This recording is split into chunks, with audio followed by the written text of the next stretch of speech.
Welcome to my YouTube channel. आज मैं आपको क्लास 5th के लिए इंग्लिश के चैप्टर नंबर 2 को पढ़ाऊँगी। तो देखो, इससे पहले वाली वीडियो में मैंने पूरा ही चैप्टर डिटेल के अंदर पढ़ा दिया था, उसमें भी क्वेश्चन आंसर पढ़ाए थे, मगर यहाँ पर मैं इस वीडियो में ओनली क्वेश्चन आंसर लिखने बताऊँगी। हिंदी और इंग्लिश दोनों ही तरीके में बताऊँगी। तो बच्चों, बुक के पेज नंबर 15 से इस चैप्टर के क्वेश्चन आंसर स्टार्ट हो रहे हैं। क्वेश्चन आंसर को स्टार्ट करने से पहले यहाँ पर कुछ न्यू वर्ड्स हैं, इनके मीनिंग जान लेते हैं। तो ड्रिबल कहते हैं गेंद को धीरे धीरे आगे बढ़ाना। रसलिंग मीन्स होता है सरसराहट। ग्रैब यानी कि पकड़ना या फिर झपटना। बोस्ट कहते हैं डींगे मारने को। अनवेयर यानी कि अनजान। थर्ड कहते हैं धड़ाम की आवाज़ को। अब देखो, यहाँ पर पहला क्वेश्चन है, what was Gopi doing on the veranda. Gopi वेरांडे पर क्या कर रहा था? तो आप फर्स्ट आंसर लिखोगे, Gopi was reading a book on the veranda. Gopi बरामदे पर किताब पढ़ रहा था। अब देखो, सेकंड क्वेश्चन है, what sound did Gopi hear before he went to the garden.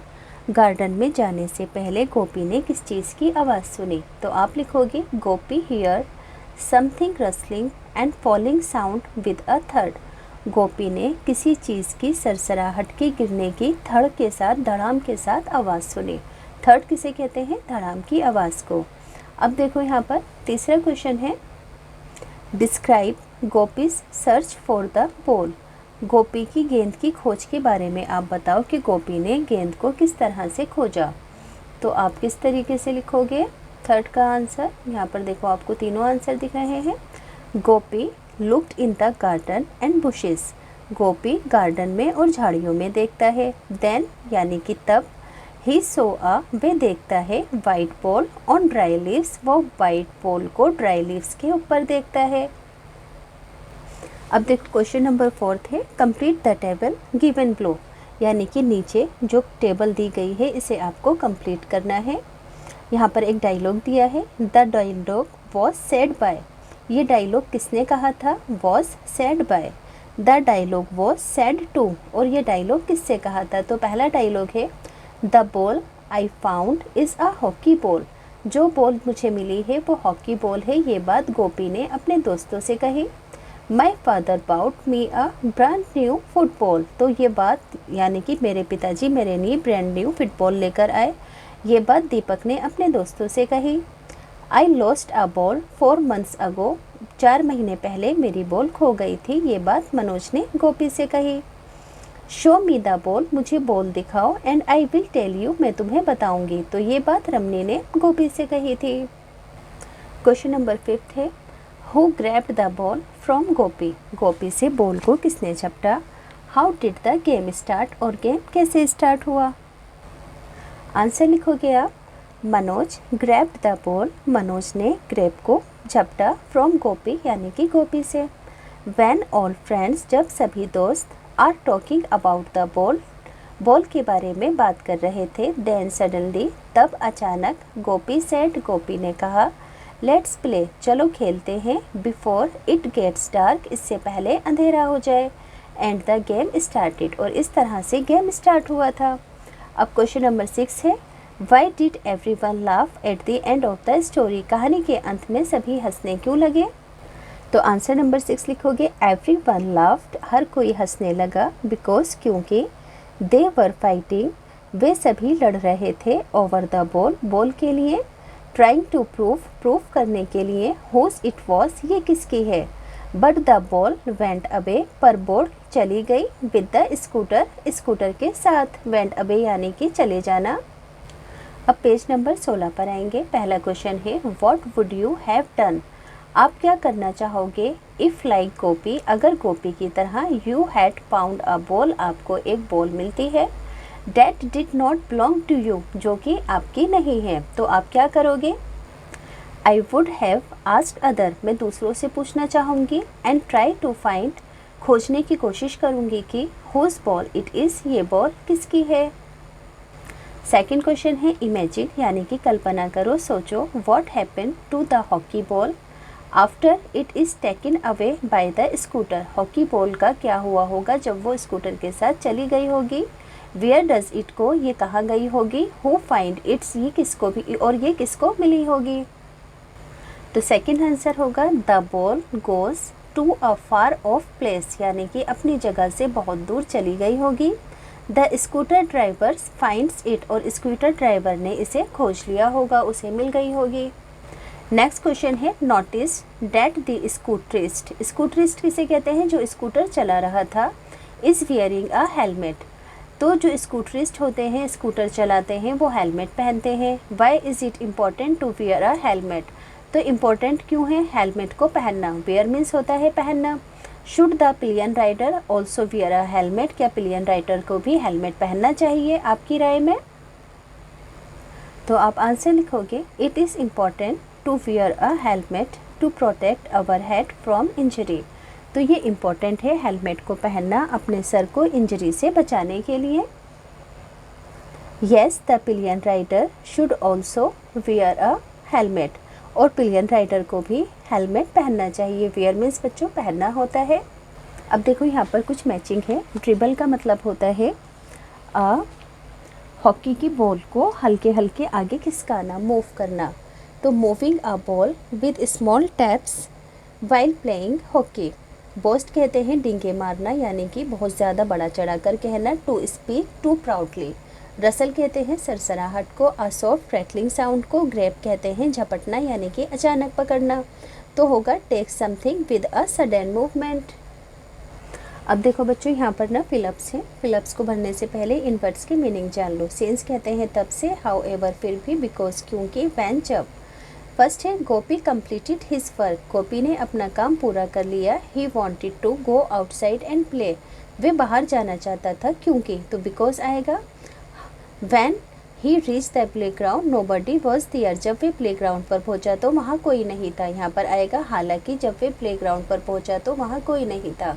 His friend were yet to join them, उसे उसके दोस्त ज्वाइन करने के लिए आने वाले थे, तो है ना। तो यहाँ पर आएगा सिंस, यानी कि तब से। तो वो डिसाइड करता है वॉक करने के लिए। आफ्टर 15 मिनट्स, 15 मिनट बाद, 5 ऑफ देम कम, उनमें से 5 आ गए। And everyone started to discuss the game, हर कोई गेम के बारे में डिस्कस करने लगा। They decided to play hopscotch, उन्होंने हॉपस्कॉच खेलने का डिसाइड किया।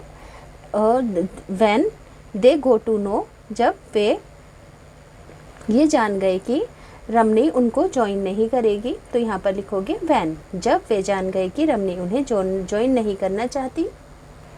अब देखो यहाँ पर ना सेंटेंसेस हैं। Gopi usually plays hockey at school, Gopi अक्सर स्कूल में हॉकी खेलता है। बट टुडे, आज वो स्टडी कर रहा है अपने टेस्ट के लिए।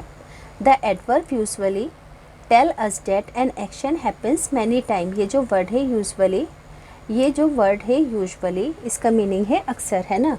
तो ये वर्ड किस एक्शन को दिखा रहा है कि कुछ काम कई बार हो रहा है, यानी कि अक्सर हो रहा है। The sentence tell us that the action of playing, यानी कि खेलने के एक्शन को बता रहा है। Hockey happens most of the time, कि वे हॉकी कई बार खेलता है। The adverb today tell us the time of the action, और जो ये वर्ड है टुडे, ये क्या बता रहा है, टाइम ऑफ द एक्शन, है ना, स्टडी के टाइम को बता रहा है, यानी कि ये किस टाइम पर टुडे आज वो स्टडी करेगा। यानी कि एक वर्ड यहाँ पर कई बार होने को रिप्रेजेंट कर रहा है, और दूसरा वाला वर्ड सिर्फ एक ही बार काम के होने को रिप्रेजेंट कर रहा है। तो देखो नेक्स्ट पेज पर ना यहाँ पर आपको कुछ सेंटेंस दिए गए हैं। यहाँ पर आपको सर्कल करना है एडवर्ब्स को, टाइम ऑफ द एक्शन को, है ना। Gopi immediately got up and ran into the garden, Gopi तुरंत उठा और गार्डन की ओर दौड़ने लगा। तो यहाँ पर इमीडिएटली वर्ड क्या है ना, बिल्कुल तुरंत उठा, गोपी तुरंत उठा और गार्डन की ओर दौड़ने लगा। तो वो ऐसा बार बार तो नहीं करता है, तभी एकदम से किया है उसने, सडन एक्शन है। तो यहाँ पर इमीडिएटली खाली टाइम को रिप्रेजेंट कर रहा है। शमा ऑफन राइट्स इन हर डायरी, यानी कि शमा अक्सर अपनी डायरी में लिखती है, यानी कि बार बार लिखती है। तो ये हाउ मेनी टाइम्स हो जाएगा, क्योंकि वे इस काम को कई बार करती है। तो यहाँ पर आप ऑफन के आगे हाउ मेनी टाइम्स लिखोगे।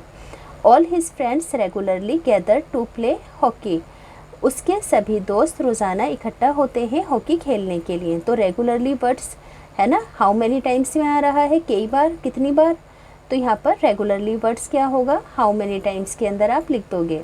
I always complete my homework, मैं हमेशा अपना काम पूरा करता हूँ। तो ऑलवेज क्या हो जाएगा, हाउ मेनी टाइम्स के अंदर होगा, क्योंकि ये काम वो बार बार करता है, सिर्फ एक बार ही नहीं कर रहा। जो काम एक बार होगा उसके आगे खाली टाइम लिखेंगे, और जो काम बार बार होगा उसके आगे हम हाउ मेनी लिखेंगे। अब जैसे yesterday I ate an ice cream after lunch, yesterday मैंने लंच के बाद आइसक्रीम खाई। तो यहाँ पर सिर्फ येस्टरडे की बात हो रही है, संडे मंडे ट्यूसडे रोज़ाना की बात नहीं हो रही, तो यहाँ पर खाली टाइम लिख देंगे। Monica never eats junk food, Monica कभी भी जंक फूड नहीं खाती है। तो जब जब उसके आगे जंक फूड आता है वो तब तब नहीं खाती है, तो यहाँ पर हाउ मेनी टाइम्स होगा, never. Now they are going to sing their favourite song, अभी वे अपना पसंदीदा गाना गा रहे हैं, यानी कि अब की बात हो रही है, यानी कि एक बार की बात। तो यहाँ पर खाली आप नाउ के आगे टाइम लिख दोगे। तो यहाँ पर आपको क्या करना था, सभी वर्ड्स को एनसर्कल करना था, जैसे कि नाउ, नेवर, यस्टरडे, ऑलवेज को, और इसके आगे हाउ मेनी और टाइम्स लिखना था, यानी कि जो काम बार बार रिपीट होगा उसके आगे हाउ मेनी टाइम्स लिखोगे, और जो काम एक बार होगा उसके आगे खाली टाइम लिखोगे। अब देखो नेक्स्ट पेज पर कहा गया है कि आपको कुछ ट्विक्स और लीव्स बनाने हैं, और उसके अंदर एक छुपी हुई बॉल को भी बनाना है इस तरीके से, और फिर उनको कलर भी करना है आपको। पेज नंबर 20 पर आएंगे। यहाँ पर एक टीचर हैं जो कि एक स्टोरी सुना रही हैं, उसे आपको आगे बढ़ाकर लिखनी है। जैसे कि टीचर कहती है, वंस अपॉन अ टाइम, एक बार की बात है, a boy found a magic की, एक बच्चे को एक जादू की चाबी पाती है। पहला स्टूडेंट कहता है, the key open a door to a secret garden, अपने पास से कहानी बढ़ाकर कहता है कि ये जो चाबी है सीक्रेट गार्डन के डोर को खोलती है। फिर दूसरा स्टूडेंट कहता है, इन द गार्डन में ही सो अ टॉकिंग रैबिट, मैंने वहाँ पर बात करने वाले रैबिट देखे। तीसरा स्टूडेंट कहता है, the garden was big and beautiful. तो इस तरह से आप कहानी को आगे थोड़ा बढ़ाकर लिख सकते हैं। नेक्स्ट है, the title of the text book is santoor, यानी कि आपकी जो बुक का टाइटल है उसका नाम है संतूर। से द वर्ड बुक, अब आप बुक बोलो, पहले संतूर बोला फिर हमने बुक बोला। नेक्स्ट अगला, say the word santoor. Did you notice the difference although, हालांकि both words have double O in them, यानी कि दोनों ही वर्ड्स के अंदर डबल ओ आ रहा है, मगर पहले वाले के अंदर संतूर में डबल ओ की लॉन्ग साउंड है और बुक के अंदर डबल ओ की शॉर्ट साउंड है। तो यहाँ पर आपको नीचे जिन जिन वर्ड्स के अंदर डबल ओ की लॉन्ग साउंड होगी उसको आपको सर्कल करना है, जैसे कि food, maroon, school, scooter, bloom, food, moon, इन सब में डबल ओ की साउंड लंबी खींच कर आ रही है, लॉन्ग साउंड है। बाकी के सभी words hood, foot, look, book, took और शुक, यहाँ पर डबल ओ की साउंड शॉर्ट आ रही है, तो लॉन्ग वाली साउंड्स को आपको एनसर्कल करना था। अब देखो पेज नंबर 21 पर आ जाओगे। By the time the children ran to the gate, जब तक बच्चा दौड़कर गेट तक गया। The scooter was gone, scooter जा चुका था। And so was the ball, और बॉल भी जा चुकी थी। They look at each other, वे एक दूसरे को देख रहे थे। एंड ब्रस्ट इनटू लाफ्टर, और एक दूसरे को देखकर ज़ोर से हंस रहे थे। तो इस सिचुएशन के अकॉर्डिंग बच्चों ने आगे चलकर क्या क्या बातें की होंगी आपको वो लिखनी है। जैसे कि गोपी कहेगा कि oh know the ball went away with the scooter, ball scooter के साथ चली गई। वेंट अवे यानी कि चले जाना। रमनी कहेगी डेट वॉज रियली फनी, ये बहुत फनी है। दीपक कहेगा we should have hit it lightly, हमें बॉल को हल्के हिट करना चाहिए था। मनोज कहेगा let's bring another ball tomorrow, कल हम नई बॉल लेकर आएंगे। जे कहेगा and then we will play again, और फिर हम दोबारा खेलेंगे। अब देखो यहाँ पर सन के साथ 4 वर्ड लिखे हैं, बॉल के साथ भी 4 वर्ड है। तो सन के साथ राइस को अगर हम प्लस करके लिखेंगे तो ये सनराइज हो जाएगा। ऐसे ही बाकी के वर्ड लिखो, जैसे कि सनशाइन, सनफ्लावर, सनसेट। जैसे कि फुटबॉल, फुट के साथ, अब देखो यहाँ पर फुट पहले लिखेंगे, बॉल बाद में, ये हो जाएगा फुटबॉल, बेसबॉल, बास्केटबॉल और वॉलीबॉल, है ना। ये सारे ही सेंटेंस बन गए। इसके अंदर सन को पहले लिखा था और इसके अंदर बॉल को यहाँ पर इन्होंने बाद में लिखा है। तो अब इन सभी वर्ड्स के ऊपर आपको सेंटेंसेस भी बनाने हैं। किस तरह से सेंटेंस बनाओगे, जैसे कि पहला सेंटेंस है the sky looks beautiful at sunrise, sunrise के समय आसमान खूबसूरत दिखता है। I like to watch the sunset, मुझे सनसेट देखना पसंद है। I play outside in the sunshine, मुझे सूरज की रोशनी में बाहर खेलना पसंद है। I saw sunflower in the garden, मैंने गार्डन में सनफ्लावर देखा। I play football with my friends, मैं अपने दोस्तों के साथ फुटबॉल खेलती हूँ। I like to play basketball, मुझे बास्केटबॉल खेलना पसंद है। माई फ्रेंड्स प्लेड बेसबॉल, मेरे दोस्त बेसबॉल खेलते थे। Volleyball is a outdoor game, volleyball जो है एक आउटडोर गेम है। आप अपनी मर्ज़ी से कैसे भी सेंटेंस बना सकते हैं। अब देखो यहाँ पर कुछ क्लू दिए गए हैं, आपको उन क्लू के अकॉर्डिंग उसका नाम लिखना है। जैसे कि पहला क्लू है समथिंग डेट हैज़ 4 legs, कुछ ऐसा जिसकी 4 टांगें हैं। On which you generally seat, और जिस पर आप आमतौर पर बैठते हो। तो ये क्या होगी, चेयर होगी। Water that falls from clouds, पानी जो कि बादलों से गिरता है यानी कि बारिश। A vehicle that runs on tracks, एक ऐसा व्हीकल जो कि ट्रैक्स पर दौड़ता है। तो ये क्या होगी, ट्रेन, ट्रेन हमेशा ट्रैक्स पर चलती है। You use this to colour your wall और पिक्चर, आप इसका इस्तेमाल अपनी वॉल्स को और पिक्चर को करने के लिए करते हो। तो आंसर होगा paint. The part of the body that helps you think, body का ये पार्ट आपको सोचने में मदद करता है। तो ये क्या होगा, ब्रेन होगा। A slow moving creature with a shell, एक ऐसा जीव जो कि स्लो चलता है और इसका शेल भी होता है। तो ये स्नेल होगा। Letters and packages you send और रिसीव, लेटर और पैकेजेस इसके ज़रिए से भेजे और मंगाए जाते हैं। तो ये होगा मेल। The movement of boats on water, नावों का पानी पर चलना क्या कहलाता है, सेल कहलाता है। ऑल एनिमल्स हैव देम, ये सभी जानवरों के पास है। लॉन्ग और शॉर्ट, ये लंबी और छोटी होती है यानी कि दुम, टेल।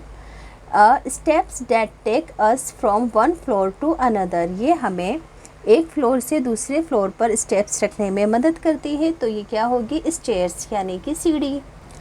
आउटडोर और इंडोर गेम्स है, जैसे कि कबड्डी आउटडोर गेम है, टीम की नीड होती है और किसी भी इक्विपमेंट की भी नीड नहीं होती है इसमें। क्रिकेट आउटडोर गेम है, टीम की नीड होती है, इक्विपमेंट्स बैट बॉल और स्टंप्स चाहिए होते हैं। फुटबॉल आउटडोर गेम है, टीम की नीड होती है, इसके लिए फुटबॉल की नीड होती है। चेस इंडोर गेम है, 2 प्लेयर्स में खेला जाता है, इसके लिए चेस बोर्ड और कॉइन चाहिए होते हैं।